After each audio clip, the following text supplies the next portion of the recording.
السلام علیکم اسٹوڈنٹس، امید ہے کہ آپ خیریت سے ہوں گے۔ اللہ تعالیٰ آپ کو خیریت سے ہی رکھے۔ جی بچوں، آج ہم نے لیکچر نمبر 4 کا بی پارٹ کرنا ہے۔ یہ دیکھیں، اس میں ہم نے اسلامیات کی بک کھول لیں، کیونکہ ہم بک میں سے ریڈنگ کریں گے۔ ٹھیک ہے، پہلے بک میں سے چیپٹر کی ریڈنگ کریں گے۔ یہ چیپٹر ہے سبق نمبر 9، حقوق العباد، انسانی رشتوں اور تعلقات سے متعلق۔ یہ چیپٹر کا نام ہے۔ اس کے بعد ہم اس کی ریڈنگ کریں گے، اور ریڈنگ کے دوران بھی جو باتیں آپ کو ایکسپلین کرنی ہیں وہ میں آپ کو سمجھا دوں گی۔ جو مشکل الفاظ آئیں گے ان کے معنی بتا دوں گی۔ جی بچوں، ریڈنگ شروع کرتے ہیں۔ حضور اکرم صلی اللہ علیہ وآلہ وسلم کی سیرت و ارشادات۔ حضور اکرم صلی اللہ علیہ وآلہ وسلم کی سیرت طیبہ اور ارشادات گرامی نے انسانی زندگی، عزت و ناموس اور مال و اسباب کا تحفظ فراہم کیا ہے۔ آپ صلی اللہ علیہ وآلہ وسلم کے ارشادات کے مطابق انسان کو حق حاصل ہے کہ معاشرہ اس کی جان و مال کا تحفظ کرے۔ حضرت محمد صلی اللہ علیہ وآلہ وسلم نے اپنی سیرت کے ذریعے انسان کو برابری کا حق دیا ہے۔ ملازموں اور خدمت گاروں کے ساتھ اپنے برابری کے سلوک سے عملی نمونہ پیش کیا۔ اپنے برابری کے سلوک سے، یعنی حضور صلی اللہ علیہ وآلہ وسلم نے اپنے حسن سلوک سے، جو کہ برابری پر مبنی تھا، سے عملی نمونہ پیش کیا اور ان کے حق کے بارے میں خاص طور پر تاکید فرمائی۔ ہمسائے کے حقوق کے بارے میں حضور اکرم صلی اللہ علیہ وآلہ وسلم نے خاص طور پر تاکید فرمائی ہے۔ آپ صلی اللہ علیہ وآلہ وسلم نے فرمایا کہ مجھے جبرائیل بار بار پڑوسی کے ساتھ حسن سلوک کی تاکید کرتے رہے، یہاں تک کہ مجھے خیال پیدا ہونے لگا کہ شاید اللہ تعالیٰ ہمسائے کو وراثت میں شریک کر دیں۔ ہمسائے کے اس حق کی روشنی میں انسان کو جہاں بہت سی ذمہ داریاں سونپی گئی ہیں، وہاں اسے بہت سے حقوق بھی حاصل ہوئے ہیں، کیونکہ ہر فرد کسی نہ کسی کا ہمسایہ ہوتا ہے۔ ماں باپ کی حیثیت سے انسان کو حضرت محمد صلی اللہ علیہ وآلہ وسلم کے ارشادات کی روشنی میں بہت سے حقوق حاصل ہوئے۔ آپ صلی اللہ علیہ وآلہ وسلم نے فرمایا، بیماروں کی عیادت کی تاکید فرمائی، یعنی آپ صلی اللہ علیہ وآلہ وسلم نے بیماروں کی عیادت، یعنی ان کی مزاج پرسی کرنا، ان کی خدمت کرنا، وہ بھی اس میں شامل ہے۔ بیماروں کی عیادت کی تاکید فرمائی۔ اسی طرح بیمار کو یہ حق حاصل ہے کہ اس کی دیکھ بھال اور خدمت کی جائے۔ حضور صلی اللہ علیہ وآلہ وسلم نے اپنے عمل سے عورتوں کے احترام کا حق ادا دیا، عورتوں کے احترام کا حق دیا۔ کس کو؟ یعنی عورتوں کو۔ حضور صلی اللہ علیہ وسلم نے اپنے عمل سے عورتوں کے احترام کا حق انہیں دیا۔ ٹھیک ہے، یعنی عمل سے انہوں نے یہ بات دکھائی کہ عورتوں کا احترام کرنا عورتوں کا حق ہے۔ مزدور کو حق دیا کہ اسے اس کی مزدوری فوری طور پر ادا کی جانی چاہیے۔ آپ صلی اللہ علیہ وآلہ وسلم کے فرمودات سے یتیم کو یہ حق حاصل ہوا کہ اس سے حسن سلوک کیا جائے اور اس کی ضروریات پوری کی جائیں۔ حضور صلی اللہ علیہ وآلہ وسلم نے خود اپنے عمل سے جنگی قیدیوں کے ساتھ حسن سلوک کا مظاہرہ فرمایا۔ آپ صلی اللہ علیہ وآلہ وسلم نے انسان کو اس کی خلوت و عزلت، یعنی یہ پرائیویسی، اس کی ذاتی زندگی کا حق دیا اور اس میں مداخلت سے منع فرمایا۔ آپ صلی اللہ علیہ وآلہ وسلم کی سیرت کا بغور مطالعہ کیا جائے تو ان انسانی حقوق کی ایک طویل فہرست مرتب ہو سکتی ہے، جن کا آپ صلی اللہ علیہ وآلہ وسلم نے اپنے عمل سے اظہار فرمایا۔ بہت سے انسانی حقوق کا ذکر حضور صلی اللہ علیہ وآلہ وسلم نے خطبہ حجۃ الوداع میں فرمایا۔ انسانی حقوق اور حسن سلوک سے متعلق خطبہ حجۃ الوداع کے اہم نکات، یعنی حضور صلی اللہ علیہ وسلم نے انسانی حقوق اور حسن سلوک سے متعلق جو ارشادات حجۃ الوداع، یعنی آخری جو حج کیا تھا آپ صلی اللہ علیہ وسلم نے، اس میں جو بیان فرمائے ہیں وہ یہ ہیں: لوگوں، اللہ تعالیٰ کا ارشاد ہے کہ انسانوں، ہم نے تم سب کو ایک مرد اور عورت سے پیدا کیا ہے اور تم جماعتوں اور قبیلوں میں بانٹ دیا کہ تم لوگ الگ الگ پہچانے جا سکو۔ تم میں زیادہ عزت و کرامت والا خدا کی نظر میں وہی ہے جو خدا سے زیادہ ڈرنے والا ہے۔ چنانچہ آپ صلی اللہ علیہ وآلہ وسلم کی اس فرمان کی روشنی میں دیکھیں کہ چنانچہ اس آیت کی روشنی میں نہ کسی عربی کو عجمی پر فوقیت حاصل ہے، نہ کسی عجمی کو عربی پر، نہ کالا گورے سے افضل ہے، نہ گورا کالے سے۔ بزرگی اور فضیلت کا معیار صرف تقوی ہے۔ تو بچوں یہ جو ارشاد حضور صلی اللہ علیہ وسلم اللہ تعالیٰ کا ارشاد ہے، اس سے متعلق یہ والا ارشاد جو ہے یہ سادہ لفظوں میں بتایا گیا، تو اس طرح حضور صلی اللہ علیہ وسلم کی حدیث بھی ہے اس طرح۔ لوگوں تمہارا رب ایک ہے، سارے انسان آدم کی اولاد ہیں، اور آدم کی حقیقت اس کے سوا کیا ہے کہ وہ مٹی سے بنائے گئے۔ اب فضیلت و برتری کے سارے دعوے، خون و مال کے سارے مطالبے اور سارے انتقام میرے پیروں تلے روندے جا چکے ہیں، یعنی ختم کر دیے ہیں۔ قتل عمد کا قصاص لیا جائے گا۔ قصاص کہتے ہیں بدلہ، یعنی قتل عمد جو قتل جان بوجھ کر کیا گیا ہے، ارادتاً کیا گیا ہے، تو اس کا قصاص لیا جائے گا۔ قصاص بدلہ بھی ہوتا ہے، اور اس میں جان کے بدلے جان بھی ہے، اور اس کے عوض جو بھی وہ لیا جاتا ہے معاوضہ جان کا، جو بھی اس کے ورثہ مانگیں وہ دیا جاتا ہے۔ قتل غیر عمد وہ ہے جس میں کوئی لاٹھی یا پتھر لگنے سے ہلاک ہو جائے، یعنی غیر عمد یعنی ارادتاً نہیں ہے بلکہ غیر ارادی طور پر پتھر لگنے سے ہلاک ہو جائے۔ صورت میں 100 اونٹ دیت مقرر ہے۔ جو اس سے زیادہ طلب کرے گا وہ زمانہ جاہلیت کے لوگوں میں سے ہوگا، یعنی اچانک اگر کسی کا غلطی سے قتل ہو جائے تو اس کی بھی سزا ہے، اور اس کی سزا میں اس کا یہ ہے کہ 100 اونٹ دیت مقرر ہے، یا اس کے برابر قیمت ادا کرنا پڑتی ہے اس کو۔ اور جو پھر اس چیز کو نہیں مانتا تو وہ زمانہ جاہلیت کے لوگوں میں سے ہوگا۔ دیکھو میرے بعد کہیں گمراہ نہ ہو جانا کہ آپس میں ہی گردنیں مارنے لگو۔ دیکھو میں نے حق پہنچا دیا ہے، پس اگر کسی کے پاس امانت رکھوائی جائے تو اس بات کا پابند ہے کہ امانت رکھوانے والے کو امانت پہنچا دے۔ تمام سودی کاروبار آج سے ممنوع قرار پاتے ہیں۔ ممنوع یعنی جن سے منع کر دیا گیا ہے۔ لوگوں خدا نے میراث میں ہر وارث کا جدا گانا حصہ مقرر کر دیا ہے۔ میراث کہتے ہیں جو مرنے والا اپنا ساز و سامان جائیداد چھوڑ کے مرتا ہے، اس کو میراث کہتے ہیں، اور جو اس کے حقدار ہوتے ہیں وہ ورثہ ہوتے ہیں، یعنی اس کے وارث ہوتے ہیں۔ لوگوں خدا نے میراث میں ہر وارث کا جدا گانا یعنی علیحدہ علیحدہ حصہ مقرر کر دیا ہے، اس لیے اب وارث کے حق میں 1/3 سے زائد میں کوئی وصیت جائز نہیں، یعنی جو مرنے والا ہے وہ صرف اپنے کل جائیداد میں سے تیسرے حصے کی وصیت کر سکتا ہے، ورنہ جو اس کے ورثہ ہیں وہی اس کے حقدار ٹھہریں گے۔ جان لو کہ لڑکا اسی کی طرف منسوب کیا جائے گا جس کے بستر پر پیدا ہوا، یعنی جس کا بیٹا ہے اسی کا ہی ہوگا، دوسرے کی جائیداد و مال کا وہ نہیں لے سکتا، نہ ہی دوسرے کا وہ وارث بن سکتا ہے۔ جس پر حرام کاری ثابت ہو اس کی سزا سنگ ہے۔ سنگ بچے کہتے ہیں اس کو، یعنی جو حرام کاری ثابت ہو، یعنی زنا کا جو مجرم ہوتا ہے اس کو اسلام کی روح سے پتھر مار مار کر مار دیا جاتا ہے، تو اس کو کہا جاتا ہے سنگ، یعنی سنگ کے معنی پتھر ہے، یعنی پتھر مارنا۔ قرض قابل واپسی ہے۔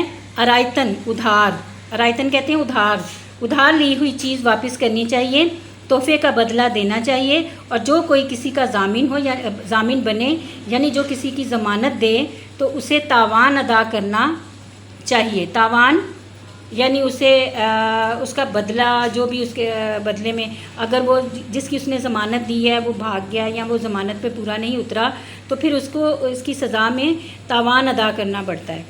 ٹھیک ہے بچوں، دیکھو ایک مجرم اپنے جرم کا خود ہی ذمہ دار ہے، نہ باپ کے بدلے بیٹا پکڑا جائے گا اور نہ بیٹے کا بدلہ باپ سے لیا جائے گا۔ تمہاری بیویوں کا تم پر اور ان پر تمہارا حق ہے۔ بیویوں پر تمہارا حق اتنا ہے کہ وہ تمہارے بستر کو کسی غیر مرد سے آلودہ نہ کریں، اور ایسے لوگوں کو تمہاری اجازت کے بغیر تمہارے گھروں میں داخل نہ ہونے دیں جنہیں تم ناپسند کرتے ہو۔ انہی عورتوں کو کوئی معیوب کام نہیں کرنا چاہیے۔ اگر وہ ایسا کریں تو معیوب کہتے ہیں جو برا سمجھا گیا ہے، جو اچھا نہیں ہے، یعنی کوئی ایسا کام نہ کریں کہ اگر وہ ایسا کریں گی تو خدا نے تمہیں یہ اختیار دیا ہے کہ تم ان کی سرزنش کرو، یعنی ڈانٹ ڈپٹ کرو، اور ان سے بستر میں علیحدگی اختیار کرو، اور اگر وہ پھر بھی باز نہ آئیں تو انہیں ایسی مار مارو کہ نمودار نہ ہو، یعنی ان کو باتوں سے یا ویسے ایسی باتوں سے سمجھاؤ کہ وہ یہ نہیں ہے کہ ڈنڈا لے کے تو پیچھے پڑ جائیں اور مارنا شروع کر دیں۔ ٹھیک ہے بچوں،